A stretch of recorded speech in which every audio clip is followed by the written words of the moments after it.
فتنہ کس کو کہتے ہیں؟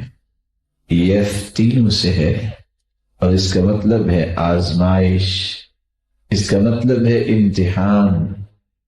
فتنے کا مطلب ہے اختلاف رائے، فتنے کا مطلب ہے گمراہی، فتنے کا مطلب ہے رسوائی، گناہ، کفر بھی فتنے کا مطلب ہے، اور رنج اور غم بھی عربی زبان میں فتنے کا ہی معنی ہے۔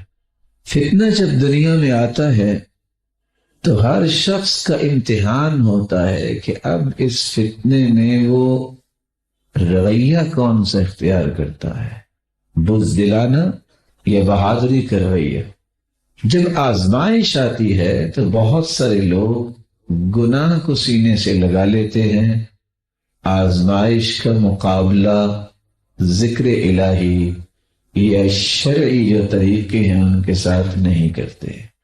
فتنہ جب آتا ہے تو بہت سارے لوگ رسوائیاں تو قبول کر لیتے ہیں اور شریعت کی رعنائیاں قبول نہیں کرتے، اور فتنہ جب پیدا ہوتا ہے، نیک سے نیک آدمی بھی ہو تو اختلاف رائے ہو جاتا ہے، کوئی کچھ کہہ رہا ہے، کوئی کچھ کہہ رہا ہے، حتیٰ کہ حدیث کی روشنی میں غربلہ پیدا ہو جاتا ہے۔ غربلہ اختلاف، سچے کو لوگ جھوٹا کہہ رہے ہیں، جھوٹے کو لوگ سچا کہہ رہے ہیں۔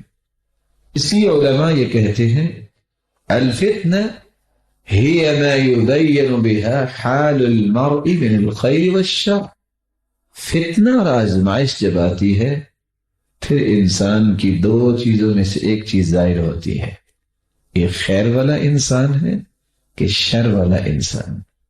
بلکہ علماء یہ لکھتے ہیں جیسا کہ مناوی نے لکھا ہے ہی البلیہ التي تظہر الامور الباطنیہ، فتنے اور آزمائش کے موقع پہ انسان کے باطنی امور کا اظہار ہوتا ہے۔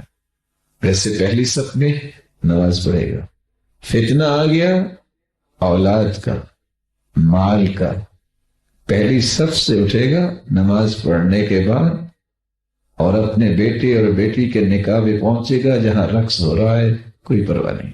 یہ وہ حقیقت کھلی ہے جو پہلے لوگوں کو معلوم نہیں تھی۔ اسی اللہ جل شانہ سے یہ کثرت سے دعا کیا کریں مولا کریم ہر ایک کو فتنوں سے بچائی رکھے۔